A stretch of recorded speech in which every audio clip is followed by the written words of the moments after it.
एक 147। चंद्र, 147। हाँ, चंद्र तेरी परछाई, सूर्य का प्रकाश तुझे स्पर्श न कर सका। ये वाणी। सतगुरु की वाणी है। चंद्र तेरी परछाई, सूर्य का प्रकाश तुझे स्पर्श न कर सका। यानी जैसे ऊपर की वाणी थी कि देखता नहीं तू कहाँ स्थित है, सूर्य पीछे चंद्र आगे। तो यानी हर वक्त मनुष्य परमात्मा से घिरा हुआ है। सूर्य पीछे है, चंद्र आगे है, लेकिन वो अपने आप को जानता नहीं है, अपने स्वरूप को। वास्तव में वो कौन है ये जान नहीं पा रहा। तो इसी से गुरुदेव कह रहे हैं कि चंद्र तेरी परछाई और सूर्य का प्रकाश तुझे स्पर्श ना कर सका।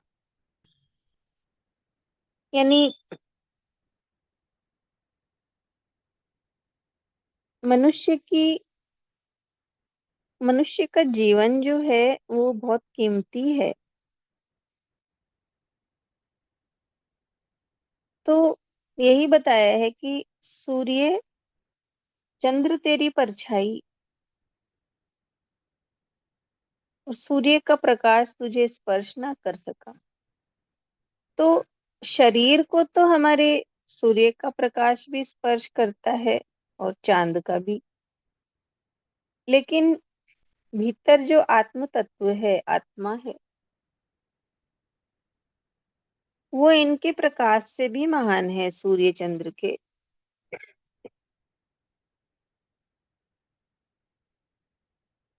तो वहां तक ना सूर्य का प्रकाश पहुंच सकता है, और चंद्र तो सतगुरु कह रहे हैं कि तेरी परछाई है।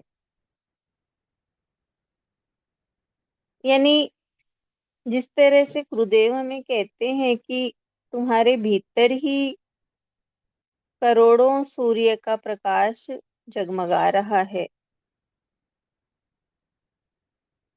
तो वो कौन सा प्रकाश है? करोड़ों सूर्य का प्रकाश वो आत्म प्रकाश है। यानी मनुष्य में इतनी शक्ति है, इतना प्रकाश है उसके भीतर, लेकिन जब तक हम संत से, गुरु से नहीं जुड़ते, सत्य से अवगत नहीं होते, सत्य में जीवन नहीं होता, तब तक हम उस प्रकाश को अनुभव नहीं कर पाते हैं। लेकिन संत हमें अपने ही स्वरूप का बोध हमें करवा रहे हैं कि हम वास्तव में हैं क्या।